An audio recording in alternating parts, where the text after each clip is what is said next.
I'm here to answer some questions about my writing career. What inspired you to start writing? I initially started writing after my 3 years at Drexel. I wanted to find a way to put out my feelings, my emotions, after my experience at Drexel for 3 years.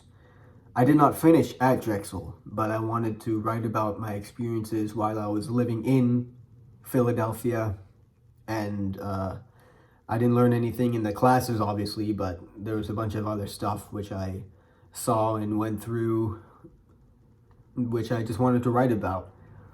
And I put that up and showed that to some people, and some people came back to me with some feedback which I was not expecting.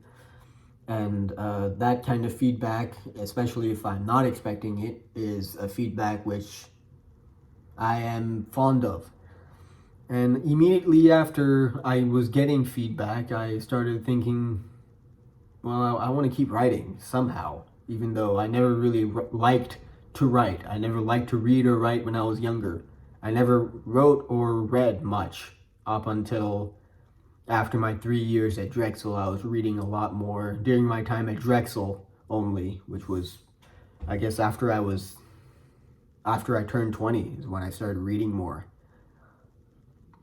And I just thought of this idea and I stuck with it. And as I was writing this idea, I was showing it to people around me that I was close with in the new school that I transferred to, called Appalachian State, which is on my shirt.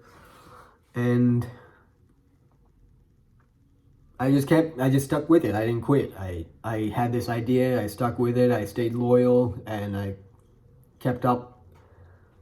And now I can't let go of this writing thing in my life anymore. How much of Mitra family culture and character attributes can be found in your creations? I have no idea. I've never really tried to write about the Mitra family yet, or apply it into any of the writings which I have out available within Literoma. I have no idea. Maybe something from my subconscious which I put down by accident, but nothing intentional yet. US or India? Which country finds a better place in your writing and why? It doesn't matter. US, India, China, Pakistan, it doesn't matter what country.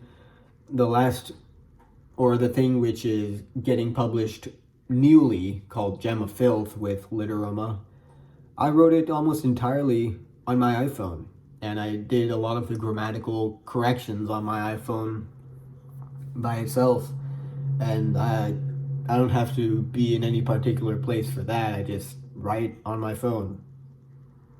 Wherever I'm at, it doesn't matter. 5 years down the line, where do you want to see yourself? Well, 5 years ago from now, as in 5 years ago, I'm 25, so when I was 20, I had no idea I would be here. I'm currently cat sitting for my old Drexel roommate, former roommate's new apartment in Los Angeles. This is not my apartment. That kitty, that cat, that was not my cat. I do like the cat, and I do like the apartment, but this is not my apartment. I still live in my Mini Cooper, and I'm going to stay in my Mini Cooper until I can actually buy a house. And I'm not going to live in an apartment. I do stay in the apartment for the kitties, but I do not intend to stay in this apartment for very long. I was not expecting to be doing what I'm doing right now 5 years ago. I'm living in my Mini Cooper in Los Angeles. I always wanted to come to Los Angeles. Ever since I could remember, I thought Los Angeles or New York or Hawaii or London, I thought all these places were phenomenal, and I didn't know anyone who didn't want to end up in a place like this. I guess I just ended up here, and I love it. I love every second of being here. I don't have to be anywhere in particular. obviously, and I am doing whatever I want all the time. There's no one telling me to do anything that I don't want to do, and if I need money, I can get money.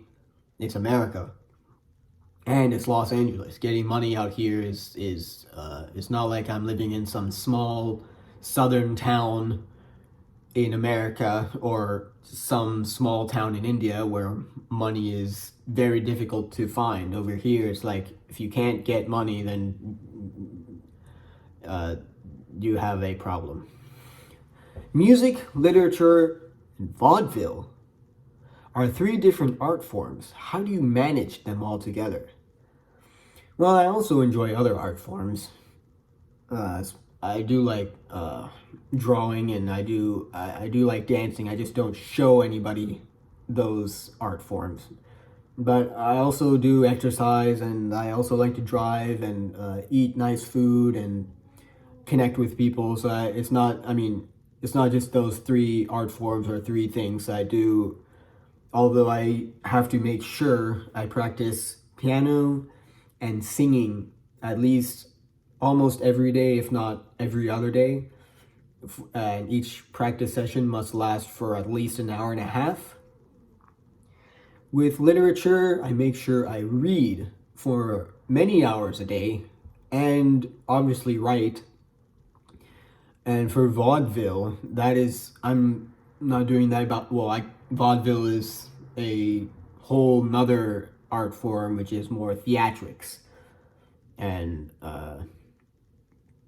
I'll just leave that be for now. But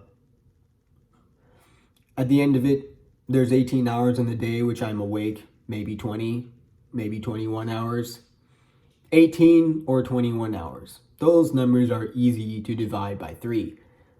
And there's 3: music, literature, and vaudeville, so you can just do the math yourself. Any plans to do research on India, culture, and art forms in the years to come, which might influence your contents? Well, I've been surrounded by Indian culture pretty much my whole life.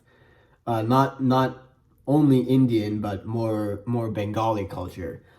But I always, even from watching Bollywood to watching some history or National Geographic thing on the Ganges River and everything about the Ganges River, which in my bare essence, that is where I'm from. I am of the Ganges River. That is my actual. That's where I come from, and all the music and all the culture from that stuff I've been exposed to my whole life. So everything that I do is influenced by that. I can't get away from that.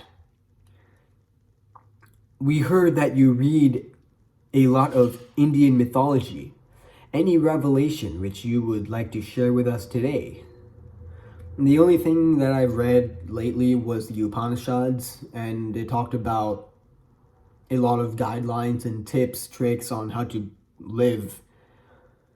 And I found that what I'm doing is very intertwined with the thought process of the Upanishads and everything that within it Hinduism talks about, which I was very thrilled about because my own parents claim that they have not even read the Upanishads, and when I told them this and showed them this information, they made there was some silence in the air for many seconds when I showed them that what I'm doing is actually better than maybe just getting a college degree, which is what I was ending up in. How connected are you to your roots in Bengal, culturally as well as spiritually? I go to Calcutta at least once a year for 3-4 weeks. I spend time there. I see all the animals, all my family, all the art forms and everything. And I like it quite a bit. I like where I come from, and it's all good. It's all good stuff, and I want to strengthen my roots, whatever that means. But yeah, I want to learn more about my Bengali self and my heritage, and I'm very thankful that I come from that culture, and I'm very thankful for my name and my family members, and yeah, I couldn't ask for anything better. I really couldn't. Can we expect a Bengali novel by Srijoy in the near future? Yes. Any message for your readers and peer writers? I don't know who is reading my stuff, and I don't have any peer writers. I don't hang out with other writers. Like I said, I never liked to really write or read when I was younger. I was actually quite averse to writing and reading, especially when I was in high school. I actually very much disliked reading and writing. And other people that just wrote and read all day, well, you can't really talk to other people when you're doing that stuff. I know for a fact that there's not much talking to other people when you're reading and writing all day. And yeah, I don't know who's reading my stuff. I'm just very thankful that Literoma has guided me and supported everything that I'm doing, even not just writing, but even with my songs, which I am making, and everything that I'm doing, they're just helping with, and including my family members. And yeah, I'm just very thankful that everything is going